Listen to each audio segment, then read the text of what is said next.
An offense against infinite majesty deserves an infinite punishment, says St. Bernardine of Siena. Moreover, this pain must necessarily be eternal, because the damned can no longer satisfy for their sins. In this life, the penitent sinner can satisfy for his sins insofar as the merits of Jesus Christ are applied to him, but the damned soul is excluded from these merits. It is related in the spiritual exercise of Father Sergioni the Younger, that in Rome the devil who dwelt in one obsessed, being asked how long he would have to remain in hell, replied in a rage, beating his hand against a chair, "Forever, forever." So great was the terror thus inspired, that many youths of the Roman seminary, who were there present, made a general confession and changed their lives at this great sermon of 2 words, "Forever, forever." Poor Judas, 2,000 years have elapsed since he has been in hell, and his hell is still only beginning. If an angel were to say to one of the damned, "Thou shalt leave hell, but when as many ages have passed as there are drops of water, leaves on the trees, and grains of sand on the seashore," he would rejoice more than a beggar on hearing that he was made a king. Yes, because all those ages will pass away, even if they be multiplied an infinite number of times, and hell will still only be beginning. Each one of the damned would make this agreement with God: "Lord, increase my pains as much as thou wilt. Make it last as long as thou pleaseth. But put a limit to it, and I am content." But no, this limit will never be.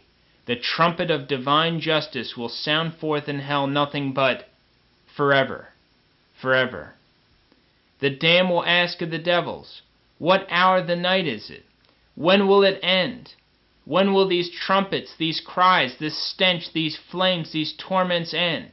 And the answer will be, "Never." And how long will they last? Forever. Ah, Lord, give light to the many blind ones, who when told not to lose their souls, reply, "If I go to hell in the end, well, I must have patience." O God, they have not the patience to bear a little cold, to remain in a hot room, to endure a blow, and yet they will have patience to live in a sea of fire, trampled upon by devils and abandoned by God and by everyone for all eternity? On the side of the demons. Besides what has already been mentioned, the terrible appearance of the evil spirits makes death yet more alarming to us. It is the opinion of many of the fathers that everyone when expiring sees the evil enemy. How appalling this sight is, and with what terror it must inspire the dying, exceeds the power of words to declare. It is related of Brother Giles that one day, when he was praying in his cell, the devil appeared to him in so frightful a shape that the brother lost the power of speech and thought his last hour had come. As his lips could not utter a sound, he raised his heart in humble supplication to God, and the apparition vanished. Afterwards, when relating what had befallen him to his brother monks, he trembled from head to foot as he described the hideous aspect of the adversary of mankind. Then going to St. Francis, he asked him this question: "Father, have you ever seen anything in this world, the sight of which was so horrible that it was enough to kill one to behold it?" And the saint replied, "I have indeed seen such a thing. It is none other than the devil, whose aspect is so loathsome that no one could gaze upon it even for a short time and live, unless God specially enabled him to do so." St. Cyril, also writing to St. Augustine, says that one of the 3 men who were raised from the dead told him, "As the hour of my departure drew nigh, a multitude of devils, countless in number, came and stood about me. Their forms were more horrible than anything imagination can conceive.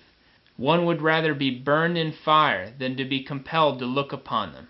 These demons gathered themselves around me, and reproached me with all the misdeeds I had ever done, thinking to drive me to despair. And in fact I should have given way before them, had not God in his mercy come to my assistance." St. Anthony relates that one of the brothers of his order uttered a piercing scream at the sight of a devil who appeared to him. His fellow monks, running to him in alarm, found him more dead than alive. After giving him something to revive and strengthen him, they asked him what the matter was. Then he told them that the devil had appeared to him and terrified him so that all the life had gone out of him. And on their inquiring what the devil looked like, he answered, "That I really cannot say.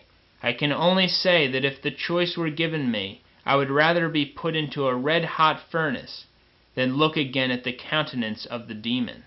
We read much of the same thing in the life of St. Catherine of Siena. She too declared that she would rather walk through a flaming fire than gaze for one instant at the devil. If the mere sight of the evil one is so appalling that the saints think it more intolerable than the pain of exposure to a burning fire, what, my God, must be the fear and horror of the damned, dwelling forever in the midst of countless fiends? How terrified would thou be if a mad dog were to suddenly spring upon thee, pull thee to the ground, and to begin to tear thee with his teeth? Do not imagine that the devil will fall upon the damned with less fury, or treat them more mercifully. We read in the legend of St. Anthony the Hermit that demons frequently appeared to him under various forms, frightening him in indescribable ways. Sometimes they took the shape of wild beasts, lions, bears, dragons, or savage dogs. At other times they appeared in human form, that of fierce-looking men, beautiful women, or monsters of hideous aspect. Sometimes they beat him and maltreated him so cruelly that they left him half dead. Sometimes they caused him such terror by their strange spectral apparitions that had not God and his angel guardian come to his aid, he would have expired. Now if they did this all to a man of saintly life, of whom they had no rightful power, what will they not do in hell to the ungodly sinners who are completely at their mercy? No one can imagine what new terrors and torments these spirits of hell will devise to harass the damned and to pour out on them their devilish malice. Some console themselves with the thought, "At any rate we will have our fellow men with us in hell, and no lack of them either." Beware how you delude yourselves with this false comfort. Every lost soul would far rather be alone in hell, were the option given him. And since on earth it is very terrible to be forced to live with an enemy, who does one all manner of harm, so it is no small affliction to be continually with thousands of people, all of whom they hate and detest from the bottom of their heart. Even thy father and mother, thy wife and children, thy brothers and sisters, thy friends and relatives, would then be thy declared enemies, and instead of showing thee any gratitude, would only seek to injure thee. St. John Chrysostom says, "I know many persons who only fear hell because of its pains, but I assert that the loss of heavenly glory is a source of more bitter pain than all the torments of hell." The evil one himself was made to acknowledge this, as we read in the legends of Blessed Jordan, at one time general of the Dominican order. For when Jordan asked Satan in the person of one who was possessed, what was the principal torment of hell, he answered, "Being excluded from the presence of God." "Is God then so beautiful to look upon?" Jordan inquired. And on the devil replying that he was indeed most beautiful, he asked further, "How great is his beauty?" "Fool that thou art, to put such a question to me. Dost thou not know that his beauty is beyond compare?"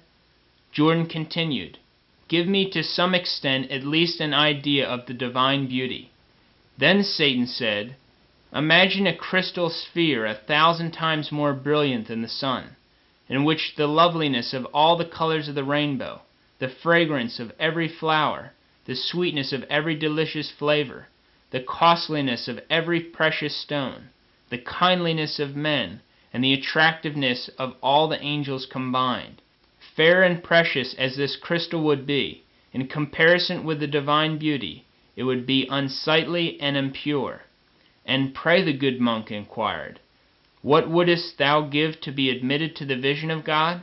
And the devil replied, "If there were a pillar reaching from the earth to heaven, beset with sharp points and nails and hooks, I would gladly consent to be dragged up and down that pillar from now until the day of judgment, if I could only be permitted to gaze on the divine countenance for a few brief moments."